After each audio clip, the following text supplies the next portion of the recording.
From Central Indiana's #1 news source, this is Fox 59 Tonight. Good evening. Thanks for joining us here on Fox 59 Tonight. I'm Cameron Riddle. Thanks for downloading our new Smart TV app on your Roku, Fire TV, and on your Apple TV. And if you're watching us on YouTube, make sure you hit the subscribe button so you never miss any of the conversations that we have every night at 8 o'clock, talking about what's happening from the White House to your house. And that's exactly the conversation we will have tonight, because we had a visit from the Vice President of the United States was here in Indianapolis this week. Why was he here? To talk about redistricting, and you'll hear terms called gerrymandering and why all this is happening. You're hearing states like Texas and Indiana, and then you're hearing about California and New York. What does it all mean? It is, for the first time, I think, in politics, people are being very, very clear about what it is they are trying to do. Previously in politics, people would do things and may say one thing, but really have an ulterior motive or tell the half truth. But now both sides, for the first time, are being very clear about what it is they are trying to do. And that, in this case, is keep balance of power in the United States government, particularly in the House of Representatives. And we're starting to see some fireworks, and now even Indiana is getting brought into this conversation for the role it could play. To talk more about what the Democrats and Republicans are doing, I had to bring the ladies back. Samantha Douglas and Whitley Yates are both here in the studio, and I know you guys have thoughts. And so let's just begin with the state of things. First of all, how are y'all? I'm blessed. Good. Yeah, I've seen. Too blessed to be stressed. I've seen you out on the airwaves. On the airwaves. I know you just got another show done. I know you got Sam. Didn't you just come from doing another show? I did. Everybody's booked and busy. Yep. We have a new podcast episode coming out today. So by the time this is out, it'll be out. Okay. I know, right? I like that y'all still make a little time for Cam. Yeah. Always. What? I appreciate. We love you. So, Democrats, Republicans are saying, hey, our president, Donald Trump, is, quote, entitled to 5 more seats. And therefore, they are using the word gerrymander, say we will gerrymander the state of Texas so that our president has what he needs. I heard Texas Governor Greg Abbott talk yesterday, and I wish I could play the soundbite. But he said, it is my job as governor to make sure that my residents in the state of Texas are represented in what they vote for. I was like, okay, yes, that is the job of every governor. Mm-hmm. But that wasn't the end of the statement.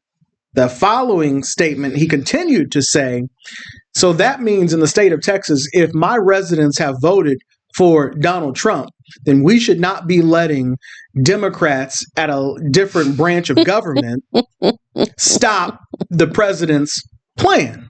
And I said, well, hang on.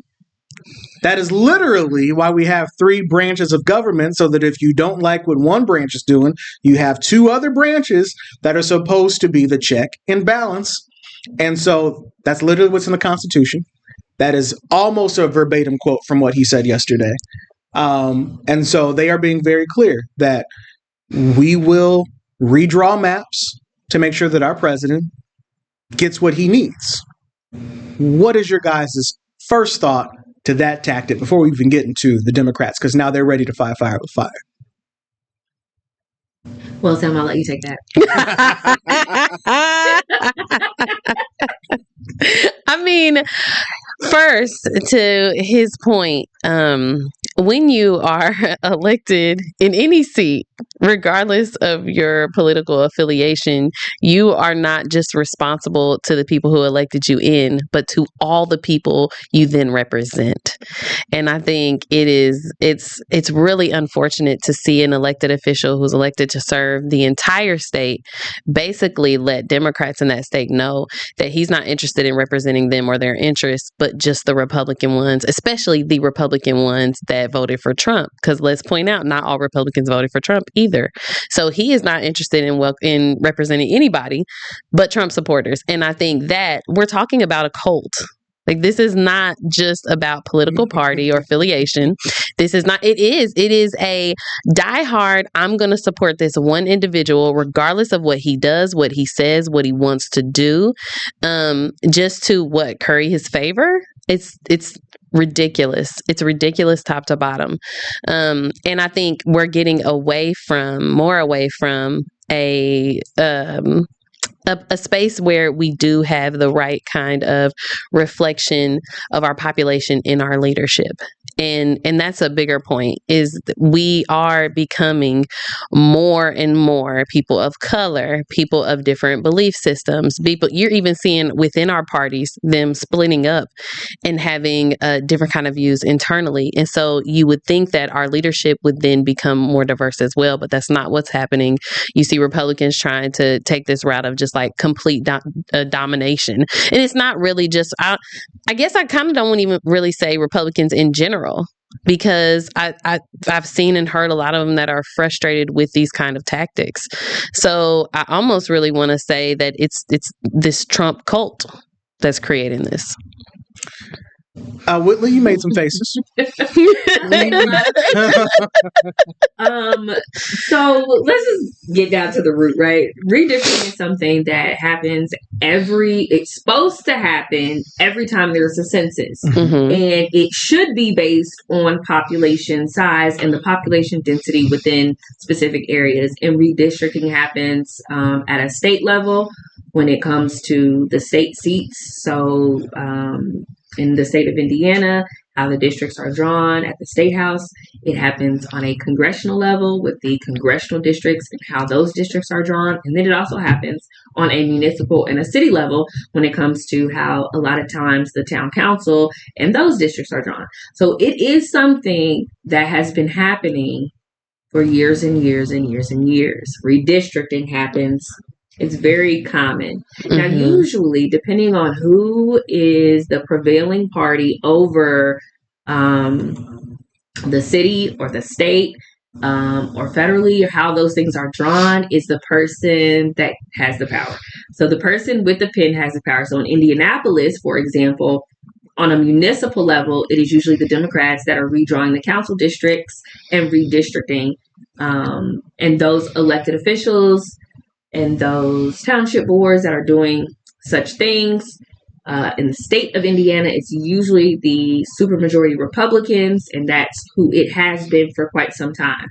And I would say that both sides of the aisle utilize redistricting and or gerrymandering to their benefits. If you look at the previous maps, the previous congressional maps, specifically in Marion County and Indianapolis, you will see how Congressman Carson's Congressional District 7 changed, where before there was representation from like the northern part of Marion County, and 96th Street. Mm-hmm. And before he had the southern part of Marion County, mm-hmm. which usually votes traditionally more conservative. Mm-hmm. You see that flip, mm-hmm.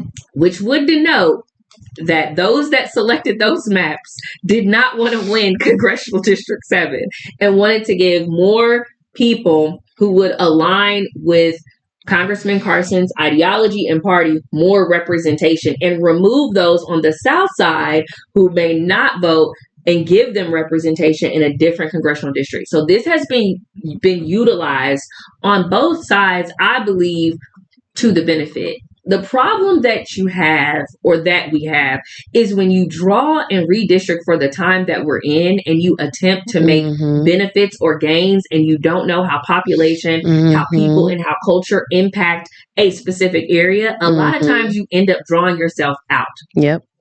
And when you look at, in Indiana, competitive congressional districts, which there are not many, but one of them being Congressional District 5, which I do believe is probably going to be in the hot seat if redistricting goes through again in a special session in Indiana, is because it's so purple. It's so competitive. It could go either way. When you had Christina Hale running against Congresswoman Sparks, it was so very close. And so the idea is let's make it a little less close and let's look at where people vote and let's make sure that we have more of our voters in this area as opposed to more of their voters. But once again, demographic shifts, people move, and a lot of times what ends up happening is your intended the intention that you have for drawing that to be more beneficial ends up hurting you. So I do think it is interesting because we've never seen a president or a presidential tour of redistricting. Mm-hmm. We haven't really seen that before. We know when it happens, they have meetings. Nobody usually shows up to the meetings to voice their concerns. And then it happens, we get new maps and everybody says, oh, have you looked at the new maps? You've not seen the president at the top of the free world go on a tour visiting different states, urging governors to have special sessions to redistrict. And to me, as someone who studies politics, it really shows your hand. Because what it says to me is the midterms are coming up and we may not be able to win in the midterms the way that things have been drawn. And so we need to redraw so that we can maintain power. And idealistically, someone in politics would say, well, we just have to beat them. We'll have to get more of our voters to turn out. We'll have to get more people registered to vote. And then the groundwork of connecting with the people, connecting your message and what you're doing with the people is usually where you're going to make up for that. If I had an applause button, I would give it to you because I don't disagree with your lesson on the breakdown of the map. And I was showing the map as you were talking because one of the clearest examples of gerrymandering is why Indianapolis, as you pointed out, is 2/3 one district and the bottom third is another district. Like it doesn't even logically, like there's no line. It's the same city. But when you look at that, especially that in particular, so there's two goals in this, right? You can either shore up a district that's maybe like close but Republican. You can shore up that district so you won't lose it, but you're likely putting Democrats in a more Democrat district, right? So you're shoring it up as well. Or you can include more Republicans in a district that's close to make it flip. Okay. So I'm talking about this from the Republican perspective, obviously. And so I want to point that out because it's a teeter, right? Because we lost the people to the South, but with those people to the North, you kind of shored up 7, but you created opportunities in other districts. So it's one of those things where especially with population and stuff, you have to be careful. For example, I live at 21st and Post, and my state senator is Michael Crider, who is a Republican.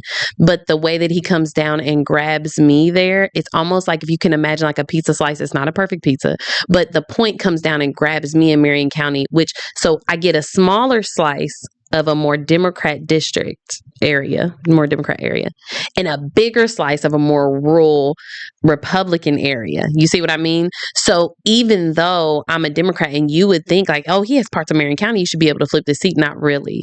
You see what I mean? Because we're outnumbered in the way that the district is drawn. So I just want to point that out, that it is a careful game because it's a teeter. What you take away here, you're adding to there. What you add to there, you're taking away from here. Well, it just seems to me that District 7 was a throwaway because you gave. And that's my point. So they shored it up for him, but they also created opportunity for themselves. So it was a both and. It was a concession with a benefit. Yes. Like we will concede, but we're also going to shore up. And I believe that is, what is it? CD6? And so they put them down there. It's CD6, and so now it's like it makes CD6 now more Republican. Yes, while making CD7 more Democrat. Keeping in mind, and it's very small. Like I think we are so used to Indianapolis and Marion County and how populated it is, we don't realize that as once you leave Marion County, that our population is very spread out, so it's just not as dense, and so that's why they're so large too. You got to think of, because I'm looking at the map, it looks like, oh my God, but it's just that the map is coloring land, not people. Well, but the density of the people is in the smallest part of the map, which is the District 7 part of Marion County, where you got a lot of land in 6, but all the people are on the south side Right. of Indianapolis and Perry Exactly. Township, Decatur Township, and Franklin Township, which were Exactly. the parts that were written away. So basically, Which is also why CD1 is so small, because it's also a densely populated area. correct. Okay. Also happens to be where the other Democrats are. Yes. So now that we And black folks. yes, Yeah. Yeah. and so now that we've laid that out, so essentially in District 7, that was a Andre Carson. As long as you can keep winning, there's going to be a Democrat in that seat for the next till we do the next census. Have that. We'll take the people on the south side. We'll put in a District 6. Help us out a little bit down there. But that, as we said, as you mentioned, that was a concession. But now, Whitley, as you pointed out, this map is only a couple years old. Actually, it says it 2023 at the top. Mm-hmm. And this is supposed to be the map for some time. Mm-hmm. But we've recently had 10 years. for some time. Yes. And it's 2025. Yeah. And so we still had a ways to go on this map, but we had a visit from the vice president this week to talk about that map and what redrawing it could look like. So we talked about District 7. Yeah. That's your Democrats. That's your urban area. That's Indianapolis. The other area, Northwest Indiana, LaPorte County, Lake County, Porter County. Heavy Democrat goes blue. But let's say Indiana is already red. We've got a red governor. We've got supermajority in the state house of Republicans. And so what they're doing is going around the state saying, hey, look, you got Carson there, and who's up? Who's Northwest Indiana? Mervan. Frank Mervan Jr. You got Frank, you got Andre. Look, they're not really doing much in the way of number-wise for you in Indiana. They are outnumbered. So what if we just got rid of those two, and we got two more seats out of you, Republican seats? And so to do that, we would redraw the map again to dilute Northwest Indiana. So you take all those people, you draw the map big enough, you make that district big enough to where the map population is drawn so big that Northwest Indiana's population is outweighed. And then you turn that into a Republican district. As a strategist, I don't see that.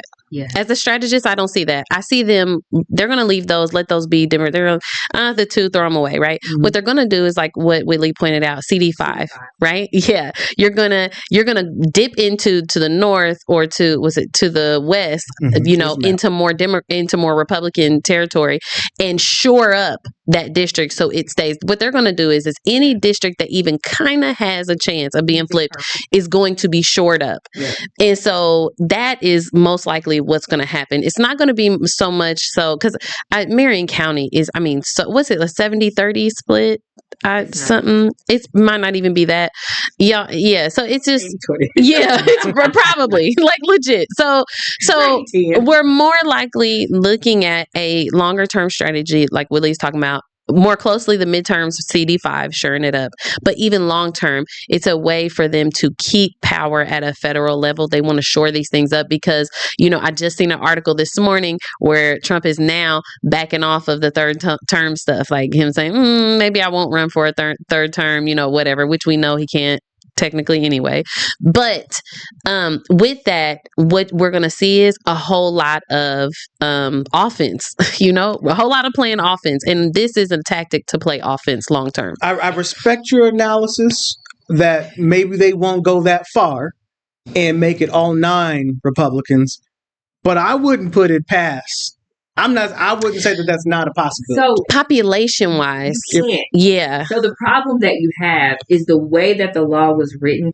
You can't just slice it and dice it because it has to do with the population density, which is why you kind of only usually see these smaller types of concessions, or you'll see that it just gets very jagged. Like they're going as minute to the street. So you're not going to be able to slice up a Northwest Indiana in a way that would be beneficial. The problem that you have are the purple suburban districts. Yes. And these are all over the Midwest, or in Wisconsin, Ohio, Texas, very purple, like places where Will Hurd, used to.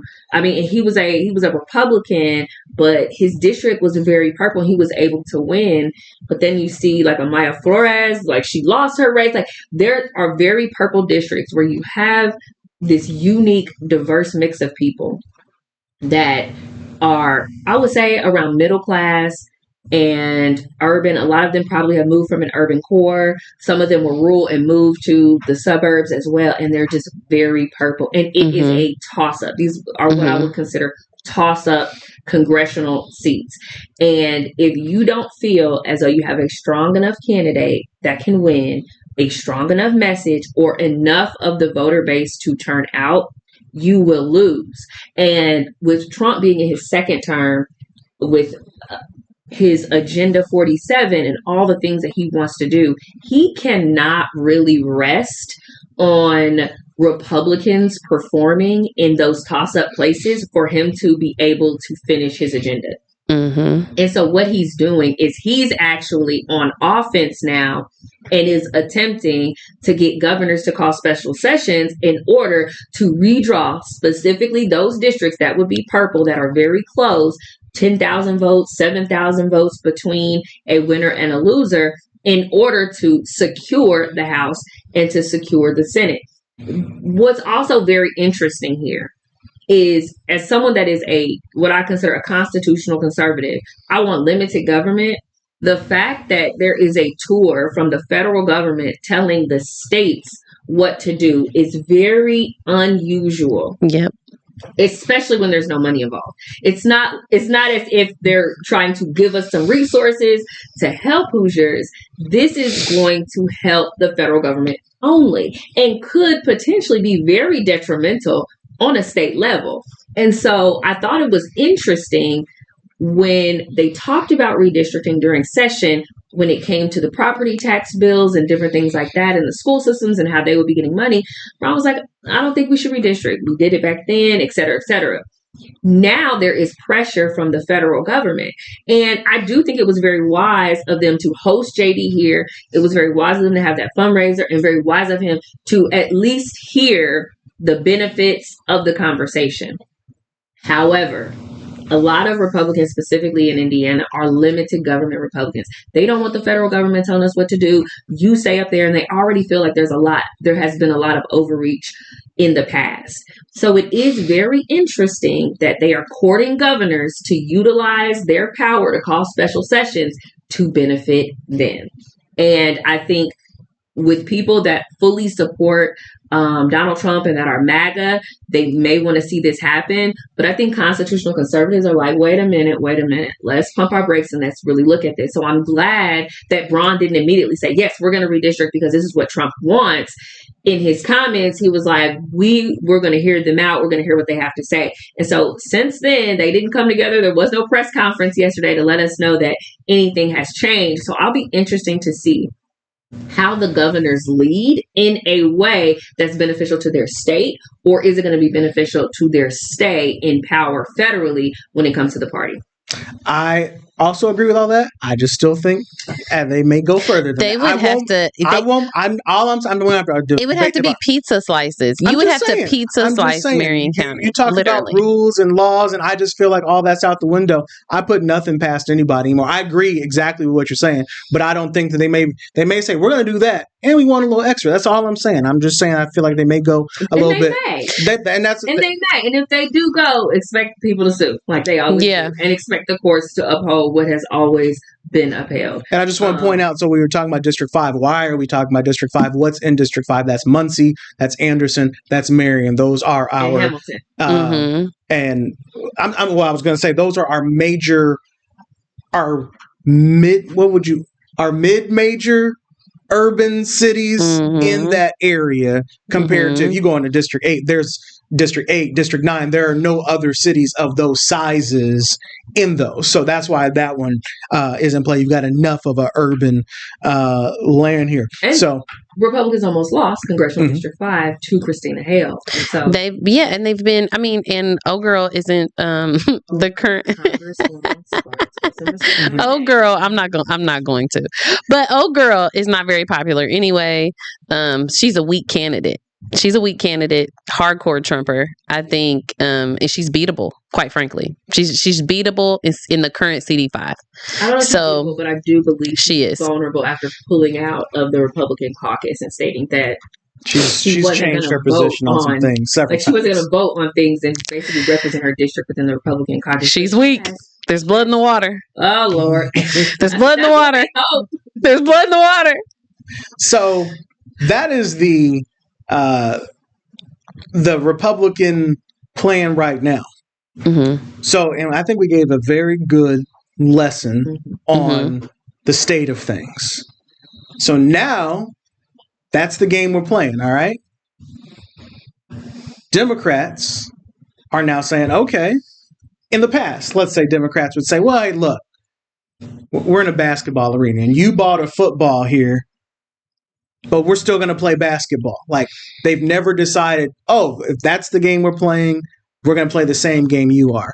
Now, for the first time in a long time, we're hearing governors literally say, well, we're going to fight fire with fire.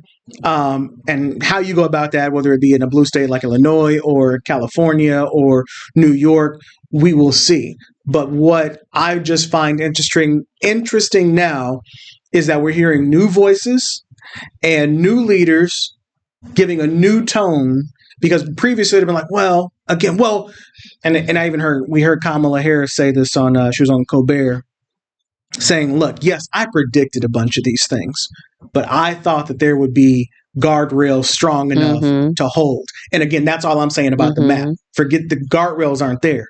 And so now, while she might have been right about a lot of things, now we have people saying, look, if we don't get up and do something, fight the same fight that they're fighting, we're just going to be out, because they're playing a different game and they're playing it better. So what do y'all think of the Democrats now waking up, or at least allowing other voices to speak, that you're hearing more aggressive talk? I've said this to you multiple times.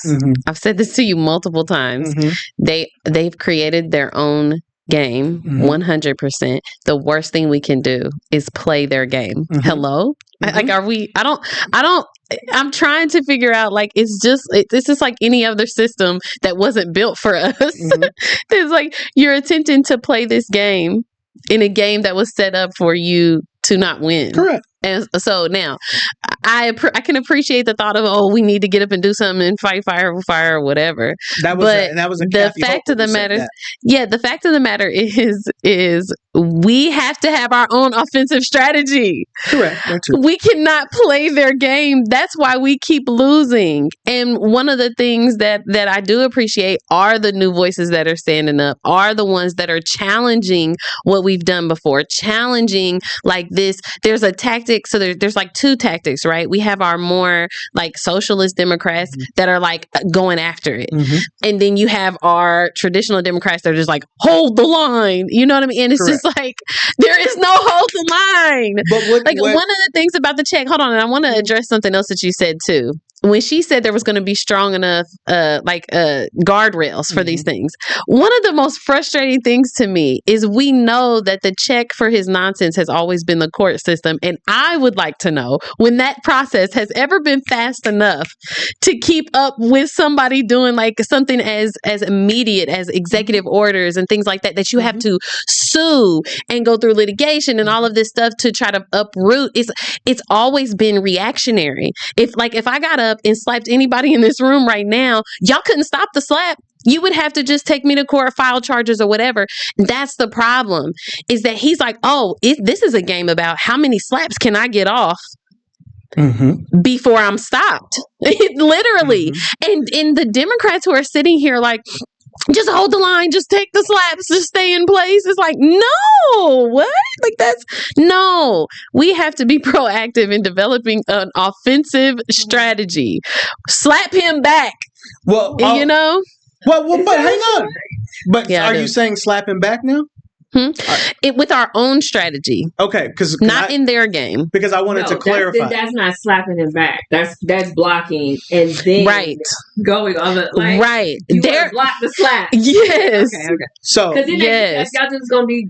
Okay, it's like believing Trump saying, "Hey, I'm gonna slap you, and then I'll give you a chance to slap me back." And Democrat, okay, go ahead. Then I'm gonna give you a chance. Then what? We're not playing that game. Because what I wanted to ask you, I've never felt that they've played Trump's game. Do you feel like somebody's been trying to? I'm sure they played. Yes, because then they're terrible at it. Well, yeah, they're not good at it. No, this game was not. Who? I would say, go ahead. I would have her. This game is not built. This game is not built for them to win. It's not that they're terrible at it. No, they're playing Trump's game well, and they're losing because that's how it's designed for that to happen. Who's playing? I don't even feel like they're playing. I feel like they're playing hold the line. I'll say this. There has been, and I'll use the exact same word that commonly used, capitulation when it comes to some of the things that have happened. People are just kind of afraid to speak out because of how retribution follows them. And this is not just Democrats. This is Democrats and Republicans that are like, I don't know if I want to say anything because I'm watching things being taken away from my district. I'm watching my bills get flatlined because I spoke out against something or just had a differing opinion. And I think that that's where democracy dies. But I will say this. I'm not going to sit here and pretend that Democrats have not played a game themselves, that they do not get in office and that they do not push an agenda. And a lot of times that agenda is not for the people. A lot of times it is personal. And I just think that the way in which they usually play a lot of their games, it is more covert. Donald Trump plays an overt game. Correct. He's going to tell you what he's doing and he's just going to do it. Right, wrong, or indifferent. If he wants to do it, he's going to do it. Where I feel like Democrats would maybe tell you one thing and then, in a couple of lines over here, it may be something else. But they weren't overtly disrespectful. They weren't overtly lacking in decorum. They weren't overtly doing these things.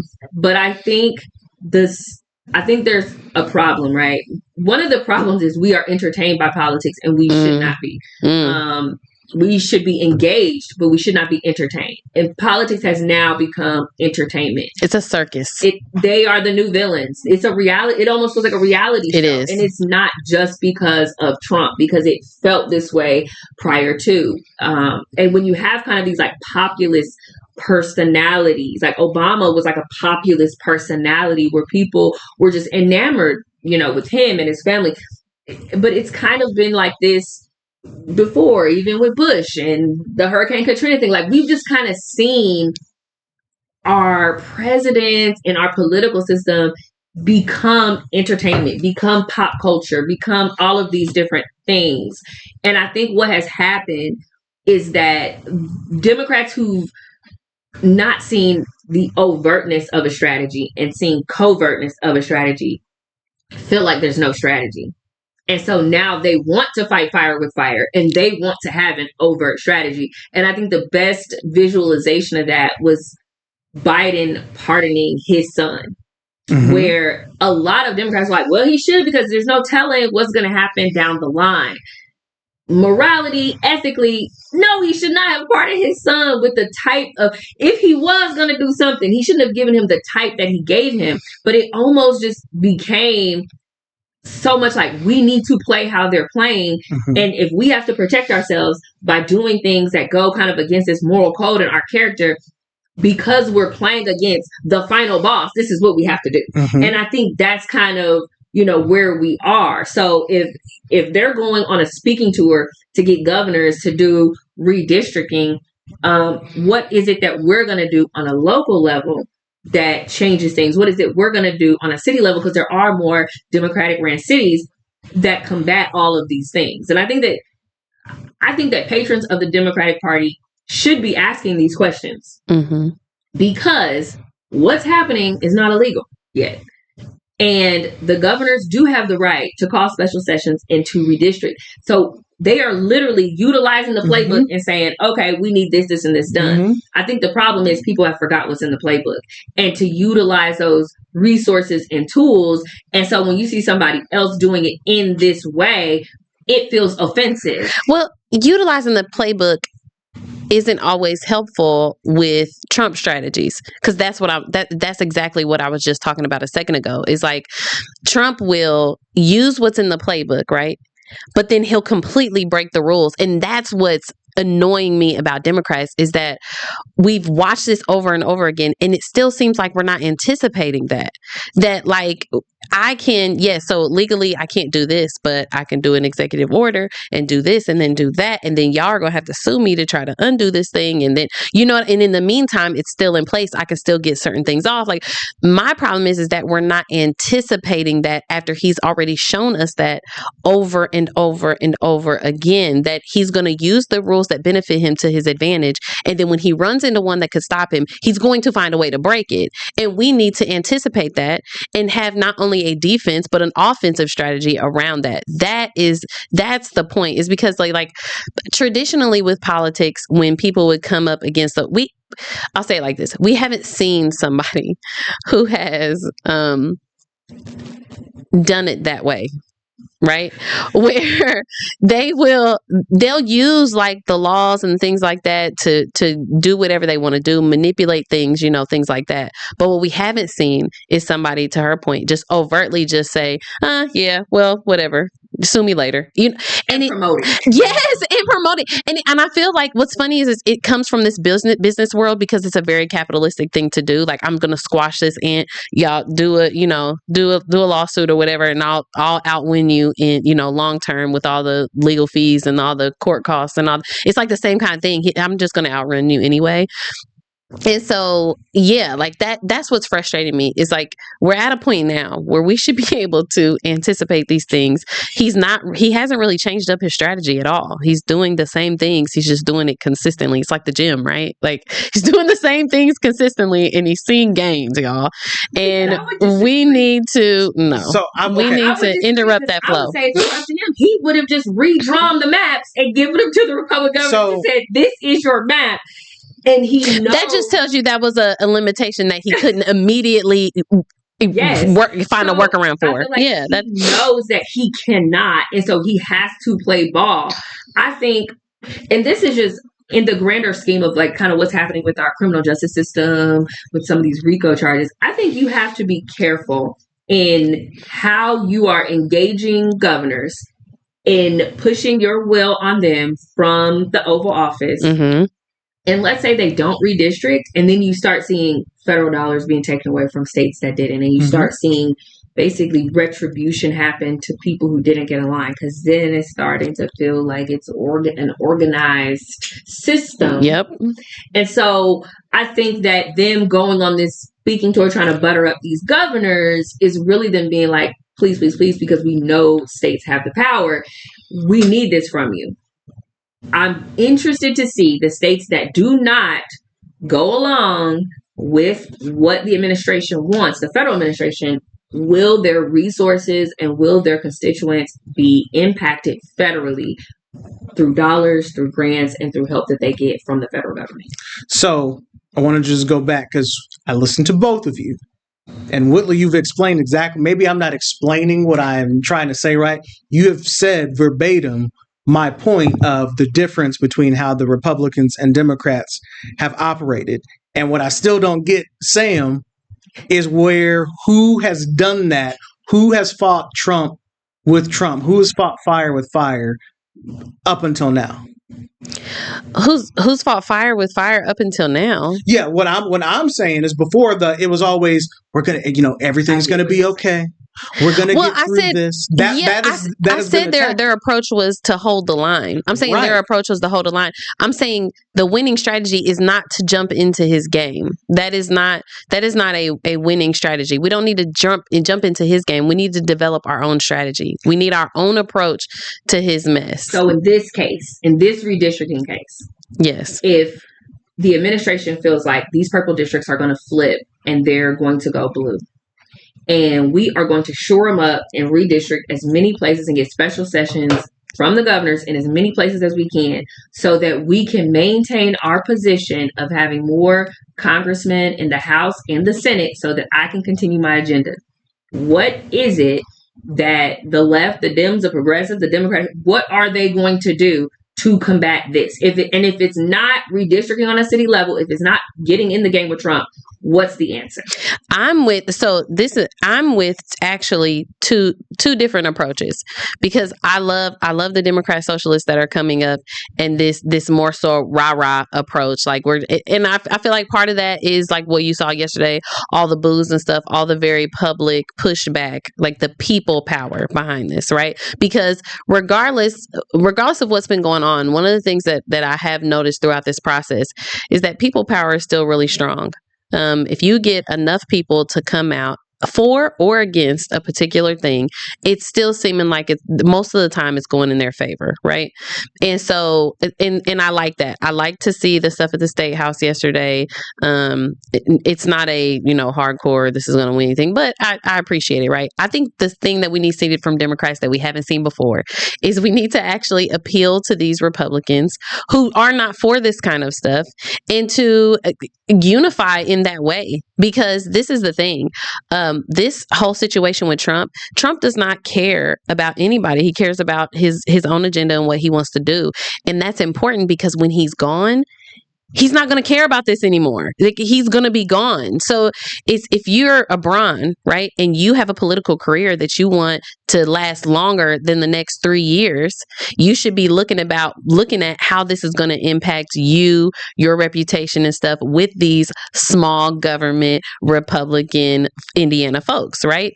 And so that's part of my point, is we are going to have to do something we haven't done before. And maybe that looks like actually talking to these Republicans, be like, this isn't even what you want. This isn't what we need long term. And what we need more than anything is to limit his ridiculousness and make it through to the point that we can actually have like real, I don't even want to say real politics again, but where it's less of a circus, and that's where I'll disagree with Whitley. I think he definitely came in and made it way more of a circus. I think there were things, I think it was getting a little more lax or whatever, but nothing like what we've seen during Trump. This has been the Real House Husbands of DC this whole time, especially this drama between him and Elon and stuff. This has just been a mess, a circus. And I think there are so many more people that are ready to just be done with that, because at the end of the day, as human beings, so let's just talk about as human beings, we crave stability. This is one of the most unstable times I've experienced in my lifetime, like where you do not know, you cannot rest your hat on anything. Everything is unstable. So I think as Democrats, we need to appeal to that in people, that there is a craving in everybody for stability. There is a craving in everybody to try to be effective. And honestly, when I've talked to a lot of Republicans in our state house, there are some that are just, whatever, they're going to do what they're going to do, right? But there are reasonable ones too. I think we don't spend enough time in trying to make inroads and build bridges in places that make sense, and I think this is one of those times. So, haven't heard you again. I think you, at the beginning, you thought I was saying that we should fight fire with fire. What I was saying, which is what I hear you saying, is that hold the line is not the answer, and fight. But then additionally, what you're saying is fight fire with fire is also not the answer. My basis of the whole thing was we have to do something different, which is this whole hold the line, it'll be okay, we have guardrails, we will get through this, is not working. That's right. My whole point. I'm not saying I have the solution on what will work, but I'm telling you what don't work, and just hoping. No, but what's happening, what I think this is what I was getting from you when you were saying fighting fire with fire. I think what you guys like to see is a lot of this lip service. No, I was saying that's, and I don't happening. Like that. No. I was saying as fact, that is what is happening. With the governor, that was a quote from Kathy Hochul. She said, quote, we will fight fire with fire. Lip service. No, that's lip service. Hey, that's not fact. But that's lip service. No, it is fact of that. No, it's not. Because what they'll do is they'll go up to a podium, they'll yell and they'll holler, they'll rah-rah, and then do nothing on the backside to actually make sure those things are fulfilled. I hear you. So that's what I'm saying. I hear you, but now I'm just going back. You took what I was saying is what we should do. I'm saying, no, this is what they're saying. What you're saying is what they really mean or what you think they're going to do. But I was saying as fact, that is the tone that right now they are taking. Now, what you're saying is that's all it is tone. Tangible results of that fire is what I want. She wants to see somebody get burned. That's a fact. I want to see the burns. What Thomas saying? If I can't put my hand in his side, I won't believe it. I need the tangible results. I gotta see it. I gotta see it. And this has been a very interesting thing to watch as someone who has not. We just haven't seen this level of like political mastery, right? Of utilizing, the law that they can redistrict to do these types of things. But I do think at the core of both parties, there is an identity issue. And I think you have the 92% of the Democrats basically sitting out like, this is your problem and you do this, which could potentially have created a group of apathetic voters when it comes to specifically Black women, and the way that Black women were kind of treated during the election by a lot of the Democratic establishment. And then you have this movement, the MAGA movement, that has I would call it a populist MAGA movement that hasn't always transitioned into power for people that are associated. Trump could give his endorsement to a candidate and they could lose against another Republican. And we've kind of seen that. So what happens when the leader of the movement can no longer be in a position of power and their endorsement to the next person is not valued or weighed in a way that creates that movement to sustain. Right. So who then becomes the new leader, or who do people trust? Or do you have a now group of apathetic MAGA voters that create a situation where they don't show up, they don't turn out, and then Republicans can't win, not just federally, but even on a local level. And so you have these two parties that are kind of at a crossroads of identity, one after losing the White House in a massive election, after spending close to like $1 billion, and another that is grasping onto the last couple of years that they have in power to attempt to enact whatever they want to enact. And so what happens, honestly, from this moment on will determine a lot about the future. And this is bigger than just who will be the next president. It'll be the ideologies of how the parties are able to move and communicate moving forward. Because I think what we've seen is a complete and utter shift in the way that politicians communicate with people, and the way in which they connect has been altered. You just literally just gave an example of what I was talking about too, with a fire example, or playing their game example, right? I just illustrated just a second ago how important people power is. And that's going to be the most important going forward long term, FYI. Now, with that, what you saw with Kamala's campaign is, let's spend a crap ton of money and see if we spend the same or spend more, can we win? And that's a very Republican game. And did it win? No, because at the end of the day, you need votes, right? And we saw it here with Shreve against Hogsett. Spent a ton of bread. Did he win? No, because you need votes. You need people. Well, you will never convince me. You will never convince me that was his strategy. But okay, it was not. It was not. You'll never convince me. It ended up working out, but whatever. A lot of times, though, in Marion County, Republicans will run for an office, increase their MID, and win another. It has happened time and time again. This is. Whitley is saying she got paid. Yeah, I know. Sure. No, I know Whitley got paid. I know Whitley got paid, but that's part of my point though. We have to get with people power. We need people power. We're going to need people power in the future. I don't see that going anywhere. And actually, that's about the only thing that gives me hope through this process, is that if you can get enough people, which is a democracy, y'all. This is what it is. If you can get enough people on your side, or to believe in your vision or whatever, but to support you and vote for you, you can get in office and you can hopefully, bring that vision into fruition. I agree. And the midterms, we are going to see if people are showing up for their side. Because historically, and I'm talking to y'all, Indiana, y'all are not showing up for the midterms. That's a fact. So depending on how the people come to the polls, y'all need to come to the polls like it's a general election. It's the better, Y'all, who's the better organizers? Right. And that's what is, it'll be a battle of the organizers. Yep. Whose people are going to show up for them in the midterms so that Congress will either remain red or flip blue, remain blue or flip red. Will you show up? Well, so two things. One, on the Kamala thing, that'd be a whole nother episode because there's lots that I could say because I don't think we didn't get, obviously it was a very short campaign, but I don't think it was the campaign that she would have wanted. There were things that she was kept on a leash from doing. So, like, I'm talking about the idea dumping a bunch of money in thinking that that's going to win an election. Yeah, but I don't even think that. But what I'm saying, I don't think that was her. That was the traditional people saying, "Well, this is what we got to do to win," and they were wrong. And I don't think that's even what she would have wanted to do. But again, 107. She was never going to win. Well, a whole nother episode on that. But the other part to pick up on is what you were just getting into, is the midterms. You had this meeting. I think y'all are very optimistic that, see, the vice president did not come here just for coffee. No, that's a fact. And I think with Governor Holcomb, he might have said, "Come on, we'll talk," and then came out later and said, "Hey, look, we're not going to do that, but here's what we can do." I think the measured thing that you are suspecting Braun would do, I think that's Holcomb. Braun is not that guy. I don't believe that Braun is that guy. Braun is just quieter, but Braun does.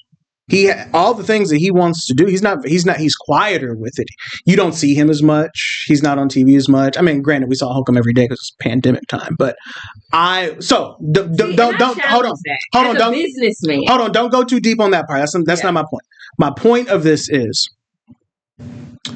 Braun wants a career, and even if Braun truly wouldn't go that far, if they're telling him, "Hey, this is what we need you to do," what's the consequence if he doesn't? If he does redraw that map the way they want, what's the consequence is my point. That may not be what he in his heart of hearts would really want to do, but my point to what you were just saying, who's going to vote in the midterms, who's showing up, what does he have to lose if he does redraw that map? We know what he does have to lose if he doesn't. You already mentioned it, federal funding. Things start getting pulled away. There are things that we can do to make things difficult for you in Indiana. But besides the Democrats, socialists going down to the state house, and that's great, love to see everybody involved. My question to y'all is to make to the point that you were making. If he does go through with that map, what's the consequence? I think in the grand scheme of what we're talking about here is he could lose his gubernatorial run in 4 years, depending on how these are redrawn. And that's based on them just basically messing up the map, not because people are upset. Is that what you're saying? A mixture of both. Mm-hmm. Okay. A mixture of both. And also potentially reducing the supermajority in the General Assembly as well in redoing. I mean, there's a lot at stake because it's also not just about the congressional districts. It's also about the state house districts. And we have increased our supermajority in the state house. And so there's a lot more on the line. And with the instability in the market and people's jobs and how they feel and people moving, coming, going, and population, you don't know if what you're going to do will gut an area for you. And so I think he has a lot to think about. And I will say, Braun, as a businessman and someone who's ran his own business, is definitely someone that is an independent thinker. Not saying that he wouldn't be influenced by Trump, because you definitely want to be within good standing of the administration.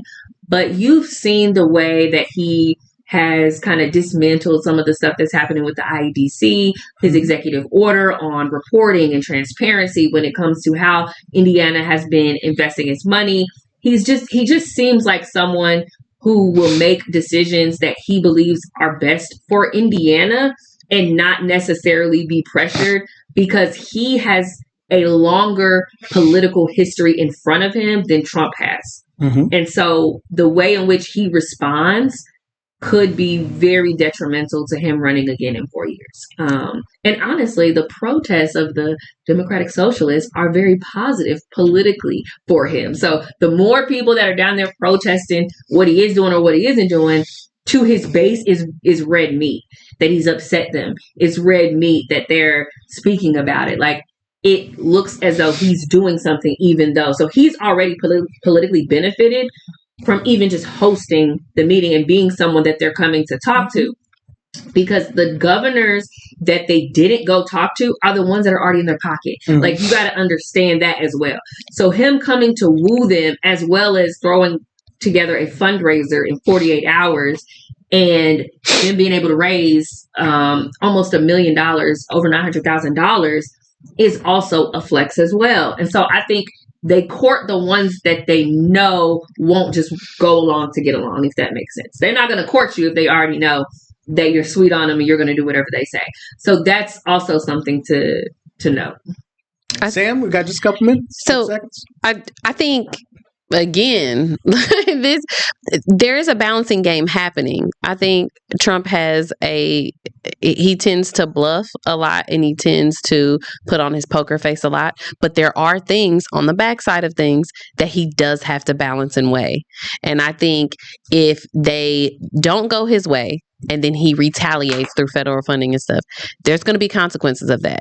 And if they don't, he also has to weigh the fact that Brian has given him his way in multiple other things. Mm-hmm. So there is this balancing act happening, whether people see it on the front side or not. And I think that's important to consider. And like what Whitley brought up, like what I brought up earlier, Brian's political career, I think he wants it to extend longer than Donald Trump's is. So he has to consider that. There's a lot of things to weigh. I think it could go either way. I think if it goes Trump's way, there's something we don't know in there.